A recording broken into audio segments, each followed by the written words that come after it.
اعوذ من الشیطان الرجیم بسم اللہ الرحمن الرحیم۔ سورہ شعراء مکیہ، پارہ 19، آیات 175 تا 227، رکوع 10 اور 11۔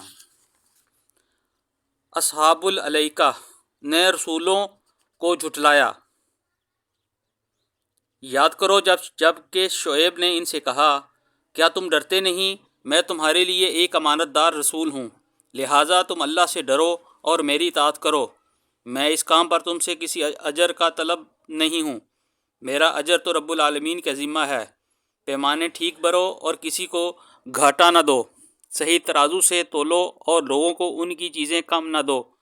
زمین میں فساد نہ پھیلاتے پھرو اور اس ذات کا خوف کرو جس نے تمہیں اور گزشتہ نسلوں کو پیدا کیا۔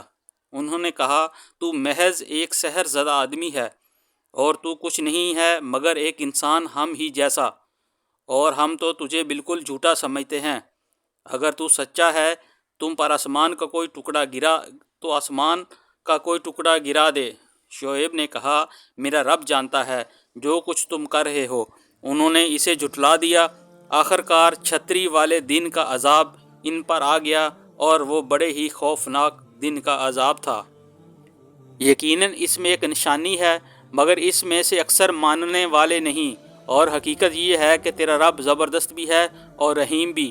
یہ رب العالمین کی نازل کردہ چیز ہے، اسے لے کر تیرے دل پر امانت دار روح اتری ہے تاکہ تو ان لوگوں میں شامل ہو جا جو خدا کی طرف سے خلق خدا کو متنبع کرنے والے ہیں۔ صاف صاف عربی زبان میں اور اگلے لوگوں کی کتابوں میں بھی یہ موجود ہے۔ کیا ان اہل مکہ کے لیے یہ کوئی نشانی نہیں ہے کہ اسے علماء بنی اسرائیل جانتے ہیں؟ لیکن ان کی ہٹ دھرمی کا حال تو یہ ہے کہ اگر ہم اسے کسی اجمی پر بھی نازل کر دیتے اور یہ فصیح عربی کلام اور ان کو پڑھ کر سناتا تب بھی یہ مان کر نہ دیتے۔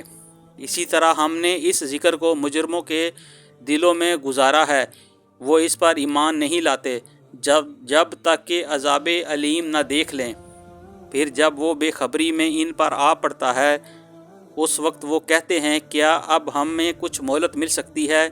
تو کیا یہ لوگ ہمارے عذاب کے لیے جلدی مچا رہے ہیں؟ تم نے کچھ غور کیا؟ اگر ہم انہیں برسوں تک عیش کرنے کی مہلت بھی دے تو پھر وہ چیز ان پر آ جائے جس سے انہیں ڈرایا جا رہا ہے تو وہ سامان زیست جو ان کو ملا ہوا ہے ان کے کسی کام نہ آئے گا۔ دیکھو، ہم نے کبھی کسی بستی کو اس کے بغیر ہلاک نہیں کیا کہ اس کے لیے خبردار کرنے والا حق نصیحت ادا کرنے کو موجود تھے اور ہم ظالم نہ تھے۔ اس کتاب مبین کو شیاطین لے کر نہیں اترے ہیں، نہ یہ کام ان کو سجتا ہے اور نہ وہ ایسا کام کر سکتے ہیں، وہ تو اس کی سماعت تک سے دور رکھے گئے ہیں۔ پس نبی صلی اللہ علیہ وآلہ وسلم اللہ کے ساتھ کسی دوسرے معبود کو نہ پکارو ورنہ تم بھی سزا پانے والوں میں شامل ہو جاؤ گے۔ اپنے قریب ترین رشتہ داروں کو ڈراؤ اور ایمان لانے والوں میں سے جو لوگ تمہاری پیروی اختیار کریں ان کے ساتھ تواضع سے پیش آؤ، لیکن اگر وہ تمہاری نافرمانی کریں تو ان سے کہہ دو کہ جو کچھ تم کرتے ہو اس سے میں بریء ہوں، اور اس زبردست اور رحیم پر توکل کرو جب تمہیں اس وقت دیکھ رہا ہوتا ہے جب تم اٹھتے ہو، اور سجدہ گزار لوگوں میں تمہاری نقل و حرکت پر نگاہ رکھتا ہے، وہ سب کچھ سننے اور جاننے والا ہے۔ لوگوں، کیا میں تمہیں بتاؤں کہ شیاطین کس پر اترا کرتے ہیں؟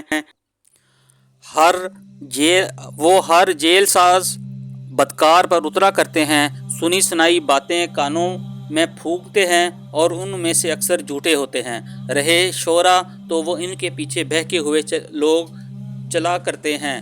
کیا تم دیکھتے نہیں ہو کہ وہ ہر وادی میں بھٹکتے ہیں اور ایسی باتیں کہتے ہیں جو کرتے نہیں ہیں، بجز ان لوگوں کے جو ایمان لائے اور جنہوں نے نیک عمل کیے اور اللہ کو کثرت سے یاد کیا، اور جب ان پر ظلم کیا گیا تو صرف بدلہ لے لیا، اور ظلم کرنے والوں کو عن قریب معلوم ہو جائے گا کہ وہ کس انجام سے دوچار ہوتے ہیں۔